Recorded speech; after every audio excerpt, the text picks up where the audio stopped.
지난달 23일이죠. 여야 원내대표가 만나서 이제는 서로를 향한 거친 언사 자제하면서 신사협정을 맺었었는데요. 검찰 탄핵 이슈를 화두로 여야 간 날선 비방이 다시 오가는 모양새입니다. 특히 민주당 일부 의원 또 한동훈 장관 간의 거친 말들이 오가고 있는 상황인데요. 관련 이야기부터 정치권 현안 최재성 전 청와대 정무수석과 함께 이야기 나눠보겠습니다. 안녕하십니까? 안녕하세요. 자, 지금 좀 정치권에 날선 말들이 오가고 있습니다. 송영길 전 대표, 민영배 의원, 유정주 의원, 김용민 의원까지 특히 한동훈 법무부 장관하고 지금 계속 발언들이 이어지고 가고 있는데 자꾸 한동훈 장관을 쏘아붙이는 발언들을 이렇게 하고 있는데 이거 어떻게 보십니까? 저는 뭐 할 수 있다고 보는데 예. 소위 이제 그 한동훈 장관에 대해서 지적하고 비판하고 네. 하는 것은 뭐 저는 뭐 할 수 있는 일이고 또 야당 입장에선 당연히 해야 될 일이라고 봅니다. 그런데 국민들이 보잖아요. 네. 그래서 이번에 송영길 전 대표나 또 뒤에 이제 민주당 의원들이 네.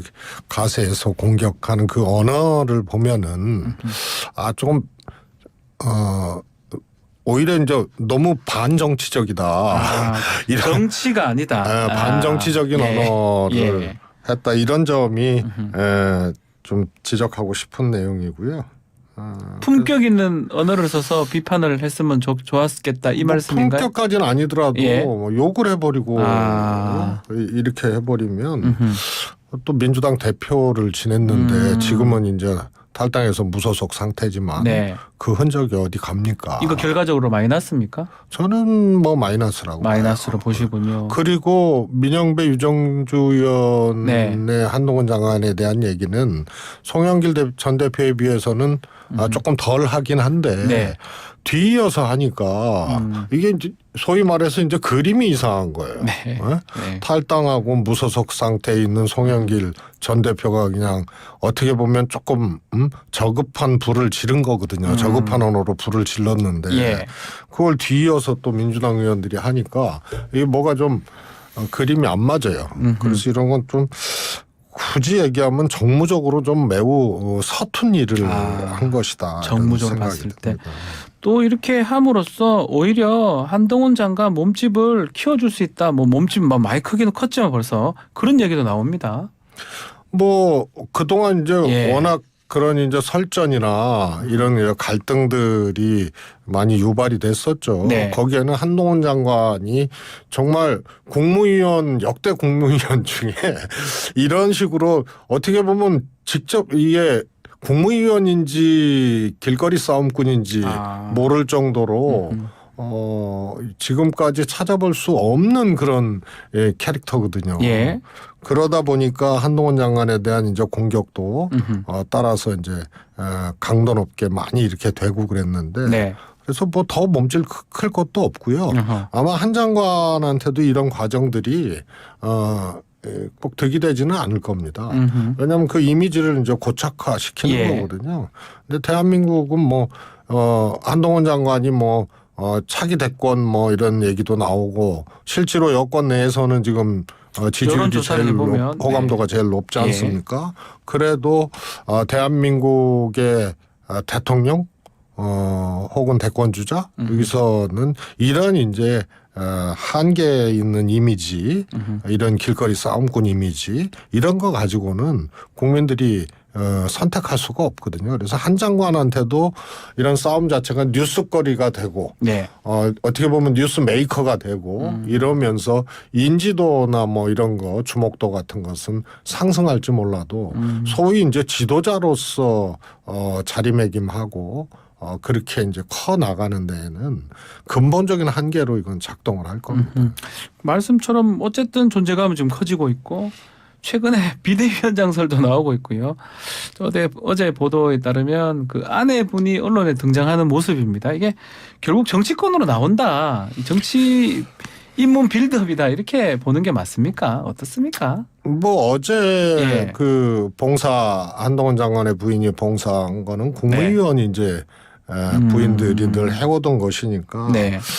거기에 이제 뭐 특별한 의미를 부여할 일은 아닌 것 같은데 네. 한동훈 장관이다 보니 그 문제도 좀 주목도가 생기게 되고 또 해석도 분분해지고 네. 이렇게 되는 것이죠. 네. 그런데 저는 뭐 한동훈 장관이 싸우는 것까지야 뭐 그 스타일이야 뭐 자기 스타일이고 작정하고 하는 거 아니에요? 네. 오히려 또 어떨 때는 먼저 그냥 싸움을 걸어오는 경우도 있고 그런데 뭐 비대위원장 이렇게까지 가기에는 예. 모르겠습니다. 윤석열 정권, 윤석열 대통령의 생각이 지금까지 겪어보지 않은 대통령이고 겪어보지 않은 정치적인 행위를 해왔거든요. 네. 지금 뭐 여당에 대해서 뭐 거의 때려잡듯이 해서 김기현 대표 만든 거라든가 이준석 대표 쫓아내는 과정이라든가 뭐 이런 것들이 그동안 상상할 수 없었던 거를 해왔어요. 네.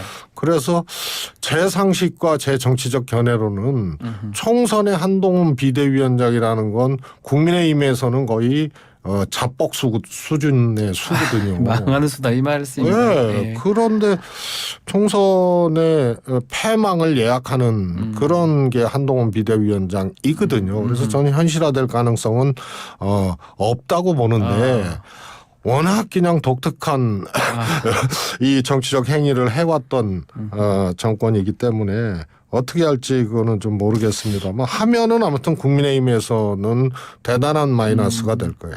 우리 최재성 우리 의원님이 정치도 오래 하셨고 또 전략통이시지 않습니까? 정치를 해본 사람이면 이렇게 안 갈 건데 정치를 그렇게 오래 해본 스타일들이 아니니까 이렇게 갈 수도 있다 이렇게 보시는 겁니까? 우선은요. 예. 이제 그런 우려죠. 사실은 예. 뭐가 되겠습니까 이게. 그런데 그게 윤석열 대통령이 정치를 해왔던 분이 아니고 검찰총장 하다가 그렇죠. 사표 내고 바로 대권 후보가 된 거거든요. 예. 그리고 대통령 됐고요. 그래서 이 대통령 선거 과정에서 국민의힘은 네. 그냥 그 프로젝트를 하기 위한 불가피한 어떤 과업 수행자의 관계. 윤석열 대통령이 함께 정치해 오고 따라서 윤석열 대통령의 당이 아니거든요. 예. 그런데 이제 그러니까 대통령 취임하고 정권 잡고 집권하고 난 후에는 자기 당을 만들고 싶어 하지요. 그게 이제 어떤 스타일의 어떤 내용의 어떤 지향의 당인지는 몰라도 네. 그러니까 우선 사람부터 바꿔내려고 하는 거고 그러니까 용산이나 검사 플러스 알파 이 낙하산들이 투여된다 공천에 뭐 이런 이제 얘기들이 사실은 풍문 정도가 아니고 거의 그냥 다 그것은 누구나 그렇겠구나라고 지금 거의 인정하는 단계가 됐거든요. 네. 그러다 보니 자기 당을 만들어야 될 윤석열 대통령 입장에서는 그런 무리수, 황당한 상상이 현실로 될 가능성도 저는 있다고 보시는 거군요. 그러면 검찰 왕국에 이어서 예. 이제 검찰 여당이 되는 거예요. 검찰 여당도 될 수가 있다. 그럼 당정 검찰로 검찰을 매개로 두 글자를 매개로 그야말로 당정일치죠. 자, 민주당 얘기를 좀 해보겠습니다. 그 맥락인데요. 검사하고 지금 장관 탄핵 카드를 내놓고 있는데 좀 예전엔 총리 탄핵 얘기도 하지만 지금 이동관, 뭐 이상민, 한동훈 뭐 탄핵 얘기가 나오거든요. 이 탄핵을 얘기하는 게 그만큼 정부가 못해서 그런 건지 아니면 민주당이 좀 심한 거 아니냐, 뭐 입만 띄면 탄핵 아니냐 이런 얘기도 있는 것 같거든요. 그 모든 이제 정치적 행위 있지 네. 않습니까? 그게 공격이든 방어든 논쟁이든 이런 정치적 행위들은 항상 이제 관전자가 있어요. 그게 이제 국민들이거든요. 그렇죠. 그래서 이게 국민 여론에 어떻게 작동할 건지를 전제로 해야 되는 겁니다. 그래서 저 대통령이 안 되겠다. 정말로 이 탄핵 사유가 된다 하더라도 이것이 오히려 그런 잘못된 대통령을 에게 오히려 거꾸로 힘을 줘버리는 그런 상황을 만들 수도 있고 그게 이른바 역풍이라고 표현을 많이 그렇습니다. 하더라고요. 예. 그다음에 검사 탄핵 같은 경우 저는 뭐 이동관 위원장 탄핵 추진은 그 나름 일리가 있고요. 네. 그건 또 여론이 좀 다를 수 있다고 봅니다. 그런데 검사 탄핵은 아무튼 이재명 대표 체제에서 계속 뭐 사법 리스크 운운하고 그러다 영장 기각까지 됐잖아요. 그러고 지금 수사 검사를 탄핵한다고 예. 하니 이것이 가사 탄핵 사유가 된다 하더라도 아하. 정치적 정무적으로는 과연 정치권인 민주당에서 이것을 추진을 해야 되는지. 그래서 얻을 수는 이게 여론을 먹고 사는 거 아니에요. 네. 특히 총선을 앞두고 있고요. 그래서 평소에는 우리가 이런 일을 하고자 하고 이런 일을 하니 우리를 지지해 달라는 거고 선거 때는 우리가 이런 생각이 있고 이런 걸 추진하고 또 이런 일을 할 거니 네. 판단을 해달라고 표를 달라고 요청을 하는 거거든요. 그런데 지금 시기에 이것이 사유가 있다 하더라도 정무적으로는 큰 득이 안 되는 아하. 이런 일을 굳이 해야 되는지. 그러나 이동관 위원장의 경우에는 조금 다를 수 있습니다. 그거는 예. 맞다고 하는데 결국 그다음에 예. 이제 숫자가 많아지니까. 그러니까요. 야 이게 뭐 탄핵을 그냥 뭐 버릇처럼 하는 예, 그 얘기가 탄핵 나옵니다. 추진 정당이냐. 예. 그러니까 뭐 한동훈 장관이 하루에 한 명씩 탄핵 예. 추진하냐 뭐 이런 이제 위원 정당 해산까지. 그래서 그랬죠. 이런 이제 예. 빌미를 주고 일종의 이제 프레임이 만들어지는 거예요.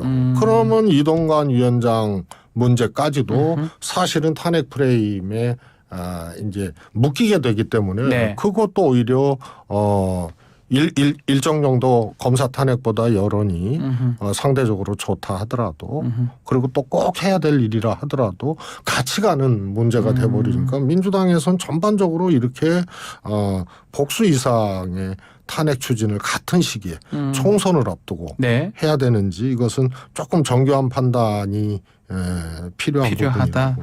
그 결국은 지금 연말에 지금 민주당은 탄핵 카드 또 당정은 지금 거부권 이렇게 맞서는 상황이거든요. 특검도 지금 있고 이게 지금 결국 총선 앞두고 연말에 주도권 잡기 경쟁이다 이렇게 봐야 됩니까? 뭐 그런 점도 있을 네. 수 있는데요. 사실은 이제 주도권이라는 게 야당은 네. 능동적으로 야당이 뭘 먼저 선제적으로 해서 주도권 이런 것은 주로 정책 분야하고 네. 선거 때는 자기 당의 이제 총선을 치르는 예를 들어서 뭐 공천혁신이라든가 총선을 치르는 그 정당의 태도와 모습을 능동적으로 잘 만들어가는 것. 네. 이런 것이 이제 주도권의 영역이 될 수 있고요. 그런데 적어도 정부, 집권 세력과 또 여당과의 관계 속에서의 주도권은 네. 이 일장일단이 있어요. 가령 검색 탄핵 같은 게 그런 경우죠. 그래서 모든 거는 국민들이 있다고 전제를 하고 네. 어떤 정책이든 정무든 이제 포석을 해야 되는데 그런 점에서 검색 탄핵을 주도권 싸움으로 보기에는 제가 보기에는 조금 해당 사안이 없는 맞지 않다, 그런 이렇게 소재가 보시군요. 아닌가 싶습니다. 자, 그리고 지금 민주당 내에서는 지금 비명계 원칙과 상식, 원칙과 상식 이 공동 행동을 좀 공식화했다고 봐야 되지 않겠습니까?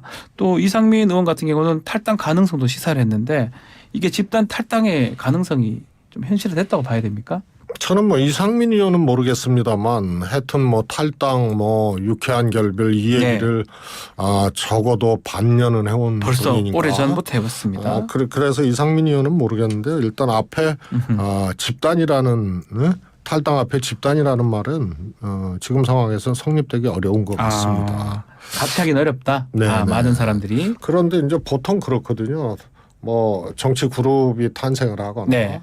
그게 뭐 이재명 대표에 반대해서 탄생을 하거나 혹은 또 탈당을 하거나 이랬을 때 제일 중요한 것은 왜 그러느냐. 명분이라고 왜 그렇게 해야 되는가가 있어야 되는데 예. 그러면 통상 그것이 뭐 국민들한테 확 와닿지 않아도 내용이 하여튼 제시가 돼요. 예를 들어서 뭐 야 너무 진보적인 거 아니냐. 그러니까 중도 개혁이 필요하다. 근데 당 대표가 이렇게 하는 건 문제 있지 않느냐. 주로 이제 이런 식으로 가고 네. 거기에 뭐 왜 정치적 감정이 없겠습니까만은. 그런데 이런 게 전혀 없어요 지금. 그래서 그냥 이재명 싫다고 예. 개딸로 사당화되고 있다. 뭐 이런 거 외에는 보여지지가 않잖아요. 네. 그래서 오늘 이전까지 가령 이제 이재명 대표 영장 기각되기 전까지는. 네. 저는 그런 논란이 있을 수 있다고 봐요. 민주당 내에서. 이거 대표 때문에 이거 큰일 났다. 그러면 대표가 이건 물러나야 되는 거 아니냐. 뭐 이런 생각에 미치는 분들도 있을 수 있죠. 네. 영장 기각됐잖아요. 이제 곧 총선이잖아요. 그렇죠. 그럼 무슨 내용으로 반명을 할 거냐. 그러면 이게 정책이냐 노선이냐 뭐냐. 개제 근접한 게 소통을 안 하고 있다 뭐 이런 정도예요. 네. 그래서 소위 말해서 이제 뚜렷한 명분이 존재하지 않고 그러다 보니까 때문에. 공천 때문에 저러는 거 아니냐 이런 얘기가 더 나오는 것 같아요. 그것도 저는 조금 이해가 안 가는 그렇습니까? 게 민주당은 현역 의원이 출마를 못하게 되는 상황이나 예. 탈당해서 무소속 예. 지금 이제 예를 들어서 뭐 돈봉투 사건 관련된 의원들 무소속으로 갔잖아요. 그렇죠. 김남국 의원 이런 데는 전략 지역으로 지구 지정을 합니다. 그다음에 이제 다른 방식으로 전략 공천을 할 수도 있고 경선의 방식을 다른 방식으로 할 수도 네. 있고 그게 이제 전략 지역인데 나머지는 경선이거든요. 네. 그래서 이제 경선을 해야 될 사람들 중에 하나가 비명이에요. 그런데 이게 공천 때문에 한다. 그러면 단독 공천 달라는 얘기냐. 예. 근데 그것도 아닌 것 같아요. 그다음에 뭐 자객 뭐 어쩌고 저쩌고 하는데 자객 뭐 경선 비명계 비명계 치명 자객 온다. 공천한다 예. 그러는데 경선에 자객이 어디 있어요? 경선도 붙는 거 아닙니까? 그렇죠. 예. 그리고 자객 정도 되려면은 최소한 유승민 김은혜 정도 돼야 돼요. 예. 유승민 경기도지사 안 돼 하고 대통령이 직접 김은혜를 네. 붙인 거 아니에요. 그래서 김은혜 이겼어요. 그런데 새 정부의 대변이네. 예. 수석에 예. 대변이네. 그다음에 의원을 했고 지명도 높고 이런 게 그나마 자격자를 붙일 수 있는 거예요. 네. 그런데 비명계 혹은 반명 의원들 지역구에 대부분 정치 신인들이 가 있거든요. 네. 그걸 어떻게 자격 공천이라고. 그래서 공천도 아닌 것 같아. 공천도 아니다. 아니면 단독 공천 달라는 얘기죠. 그건 뭐 시스템 공천 경선상 안 되지 않습니까? 민주당 같은 쉽지 않지 않습니까? 그럼요. 네. 그거는 비명 의원들을 그냥 이유 없이 쳐낸다? 그거는 불가능한 얘기예요. 네. 그래서 그건 단독 공천 달라는 얘기냐. 근데 실제로 비명계 의원들이 공천 학살 뭐 이런 얘기를 안 하잖아요. 네. 실제로 안 하잖아요. 그냥 이러면 안 된다, 뭐 이재명 안 된다, 뭐 이런 얘기는 해도 개딸 네. 안 된다. 그래서 개딸과 이재명 싫다 두 가지 말고는 없다는 거죠. 스스로 공천 학살 당할 거라는 얘기도 안 해요. 그러면 뭐 저항이라도 할 수 있지만 난 한 명도 못 봤어요. 비명계 의원들. 그래서 그거는 민주당의 시스템 공천이 있기 때문에 말을 못 하는 거예요. 그래서 그럼 뭐냐. 뭡니까? 그래서 그냥 이재명 싫다, 개딸 싫다. 이거예요. 그다음에 그동안 반대를 해왔으니 지금도 그렇게 해야 된다는 그런 일종의 관성이죠. 관성이다. 예, 알겠습니다. 좀 마지막으로 짧게 좀 인요한 혁신위가 좀 많이 눈에 띄는 활동들을 하고 있는데 인요한 혁신위하고 좀 이른바 윤핵관하고 뭔가 분화된 모양새이기도 하고 또 이제 저희 뭐 인요한 위원장 인터뷰를 좀 했는데 대통령한테 뭐 그래도 건너서 직접 힘을 좀 받았다 이렇게 인요한 위원장이 좀 말씀을 하셨거든요. 짧게 한 30초 1분 정도 남았는데 어떻게 진행될지 한번 예측 좀 해 주십시오. 예, 제가 이 정권 초기에 윤핵관도 결국은 등 돌릴 거다. 그렇게 얘기를 했습니다. 네. 그래서 그거는 말씀드렸지 큰 전제가 있습니다. 대통령이 정치를 하지 않았다는 사람, 않았다는 거. 그리고 매우 독특한 스타일이라는 거. 두 번째로 국민의힘을 자기 당으로 보지를 않는다는 거. 자기 당을 만들어야 돼요. 네. 그래서 지금 강서보궐선거 이후로 뭔가 수를 써야 되는데 현재 지도부는 아닌 거예요. 네. 그리고 윤핵관도 아닌 거예요. 그래서 실제로 저는 김기현 대표가 험지 출마 내지는 불출마한다고 봅니다. 그 가능성도 있다. 예, 그래서 이런 과정이기 때문에 윤핵관은 저는 뭐 이미 이제 해체됐다고 보고요. 가만히 있겠습니까, 그 사람들이? 그런데 아직 섯을 펄었잖아요. 예. 그 다음에 그냥 정치적으로만 그렇게 하면은 등 돌릴 수도 있고 싸울 수도 있고 저항할 수도 있는데 굉장히 독특한 성격이고 검찰 정권이라고 하잖아요. 알겠습니다. 그러니까 여러 가지 아마 위축돼서 전면적 저항이나 뭐 이런 것들은 어려울 겁니다. 알겠습니다. 자, 오늘 말씀 여기서 마무리를 하겠습니다. 최재성 전 수석과 함께했습니다. 감사합니다. 감사합니다.